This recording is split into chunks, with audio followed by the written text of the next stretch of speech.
Pasalubong ko na dapat. Wow, wala tayo. Sawain ako kayo. Ato, ano pang spiyo wala.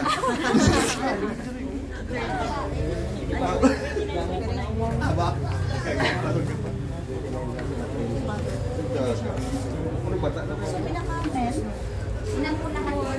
Ang sure, ma'am. 16. 16, 14. 15, 14. Pero isip ko na kita. Ako na sa STL mo. 16, 14. Ang buwa, ha? 16 na lalaki. Damo. Ano oras na po sa inyo? 9:45.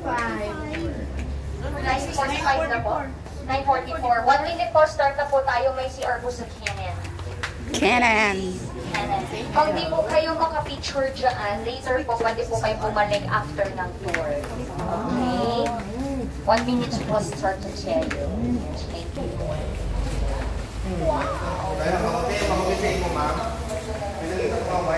Crocodile. Crocodile.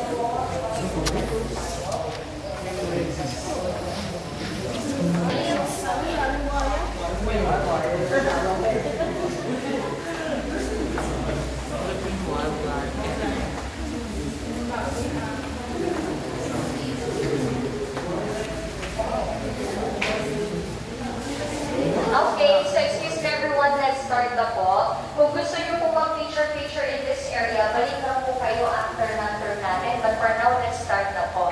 Mabuhay and good morning po sa inyong lahat. Welcome to Palawan Wildlife Presbyterian Conservation Center. Dati po itong kilala bilang Crocodile Farming Institute. 15 to 20 minutes guided tour lang naman po ito.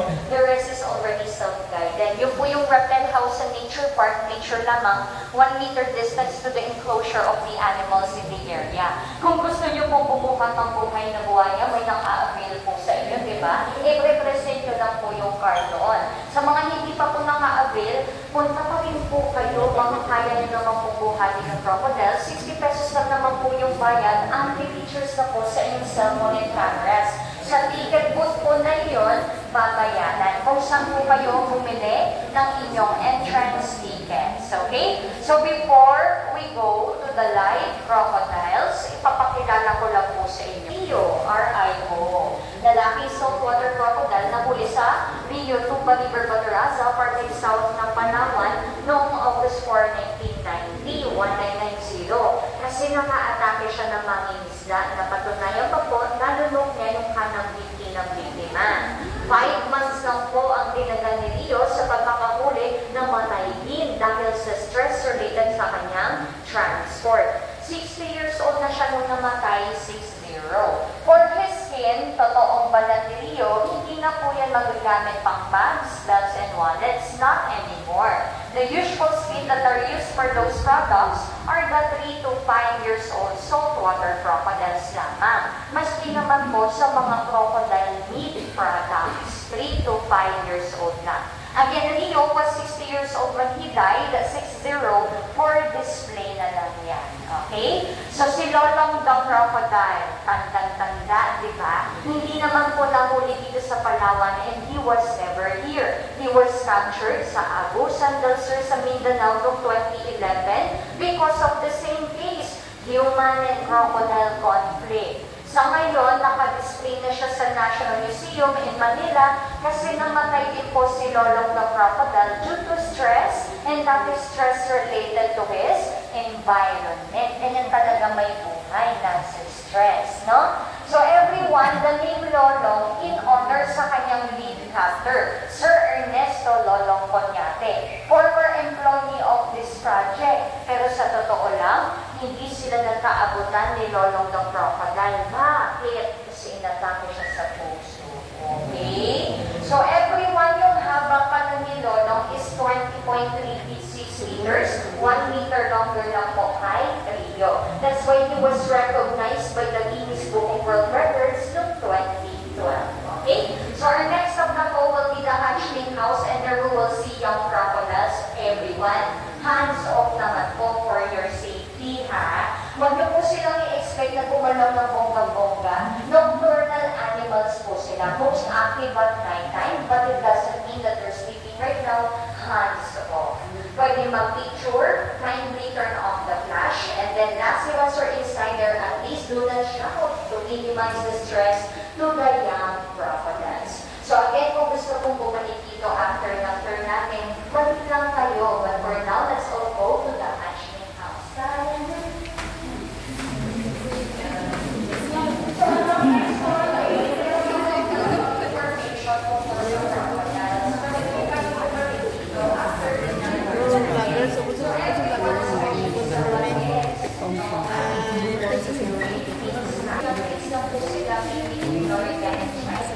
Crocodiles from tropical countries live here in the Philippines. At dito sa Pilipinas, we only have 2 species of crocodiles. Yung isa doon ay tao. Yung isa doon, di ba, saltwater crocodile. The other one is yung Philippine crocodile. Ang Philippine crocodile, after 3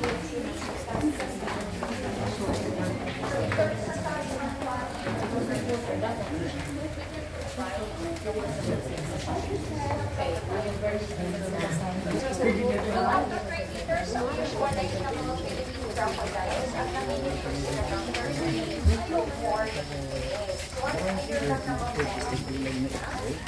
Everyone yung mga saltwater crocodiles.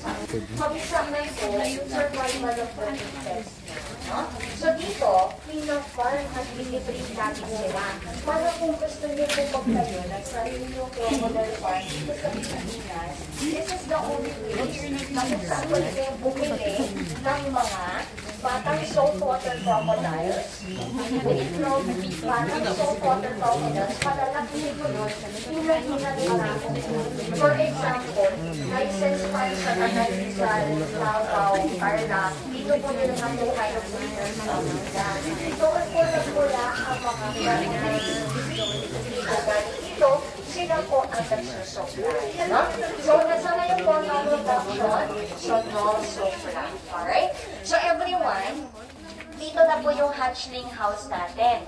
Tandaan nyo lang po lahat ng precautions and warnings. 3 hanggang 5 minuto lamang po tayo sa loob.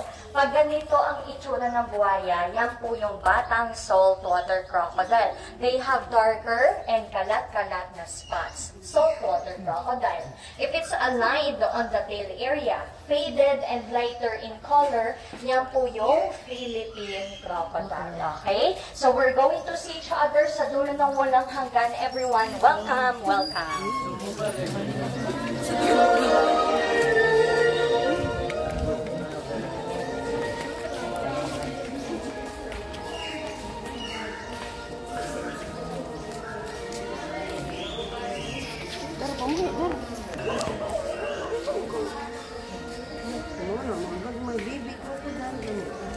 This is freshwater crocodile. Crocodilus menderos.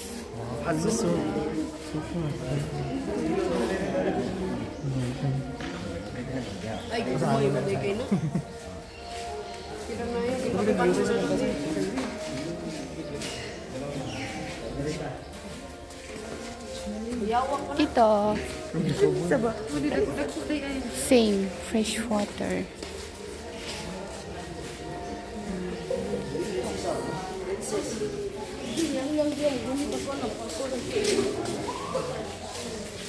Here is the saltwater crocodile.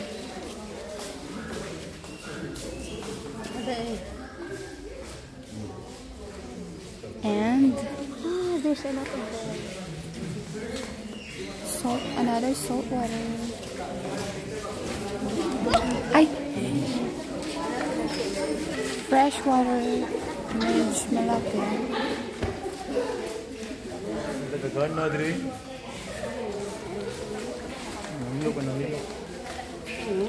Medyo malaki. Tulog na.